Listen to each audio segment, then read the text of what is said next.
হ'ব দে, আজি আৰু তহঁতে বনাব নালাগে, ময়েই বনাম বুলি কৈ এনেকৈ পায়স বনাই আছিল। আকৌ আনপিনে মাছো ভাজিছে। এনেকৈয়ে আমাৰ শাহুৱে তৰকাৰী, দাইল, মাছৰ টেঙা এইবিলাক চব বনালে।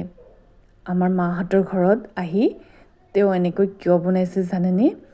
কিছুদিন আগতে যে মই আপোনালোকক এটি হাত খোৱাৰ ভিডিঅ' দেখাইছিলোঁ, সেই হাত খোৱাৰ ভিডিঅ'টোত যে মোৰ ভণ্টিজনী তাইকে খুৱাব আহিছে। আৰু আচলতে এইটো এটি নিয়ম, এনেকৈ প্ৰেগনেণ্ট হ'লে মানে 7 মাহত খুৱাব লাগে বোলে।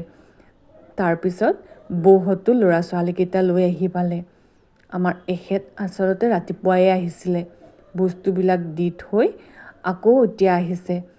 অলপ এঞ্জেলৰ লগত বহি মানে শুই অলপ টিভি চালে। তাৰপিছত বিকিও আহি পালে। এনেকৈয়ে থাকোঁতে ভাত দিবৰেই হ'ল। চবকে ভাত পানী দিলোঁ, খুব ভাল লাগিলে। এনেকৈ খোৱালে ভালে লাগি যায়। সিহঁতো বহুত হেপ্পী হৈছে। আচলতে মোৰ শাহু মাও বহুত সুখী হৈছে এনেকৈ খুৱাই, বাৰে বাৰে কৈয়ে আছে। খাবলৈ কিন্তু ভাতকেইটাও খুব জুতিৰ হৈছিলে। আমি আকৌ কিবাকিবি শাক ঘৰতে হৈছে যে সেইবিলাকো বনাইছিলোঁ, ভালে লাগিছে। খোৱা হোৱাৰ পিছত চবেই অলপ বাৰান্দাত বহিলে।